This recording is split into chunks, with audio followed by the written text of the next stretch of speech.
Hey guys, it's tax time. So we're reaching that magical time of the year when taxes are due. And today's tip from Tara is about how that impacts folks during the mortgage process. So first of all, let's start with our salaried employees, people who get a W-2. Here's the trick.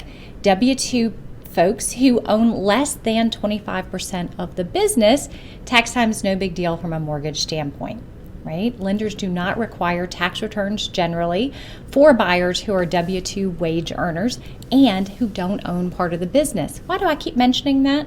Well, sometimes folks who own their own business pay themselves a salary, so they get a W-2, and they sometimes believe that is all they need, right? Hey, I'm salaried, I'm good.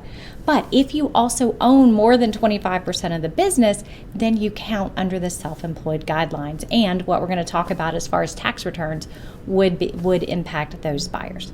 Okay, so less than 25% W-2, we're only going to need a tax return if they maybe have rental income or some other self-employed other income, right? So generally this tax deadline would not impact them.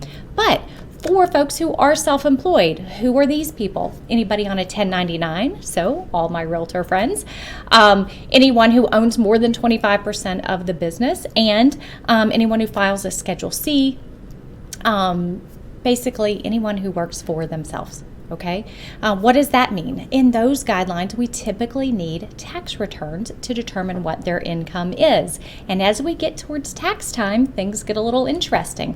We might have pre-approved them using 2 years of tax returns, so 2020 and 2021. But as we get to April 15th, now we're going to ask, where's the 2022 tax return? And one important thing to note, underwriters care very much about stability of income. The whole reason why we average the tax return income over 2 years is because businesses can change. It can be cyclical. That could be increasing. It could be decreasing. Underwriters very much want to see that the income is growing or that it has stayed stable. Declining income is something that can be a concern for lenders. So at this time of year, folks who are previously pre-approved need to re-engage their lender to understand, does the 2022 figure change their answer in any way, right? So at this point, they will have either filed their 2022 taxes, in which case we need to get that new tax return and redo the calculations and make sure everything is just so. Perhaps they qualify for more if 2022 was a good year. If they've filed an extension, that is perfectly acceptable.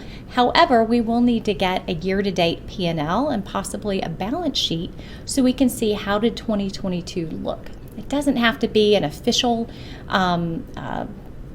document from an accountant or something like that. It can be something that the borrower puts together, but we do need to show what the trend is looking like through 2022 and year-to-date into 2023. Big picture, what I need you to know is folks who were pre-approved before, who are self-employed, now as we come into a new tax year, super important to reconnect your buyer back to the lender to make sure we've got a good plan now that we're entering in the 2022 tax season. Thank you so much for your support.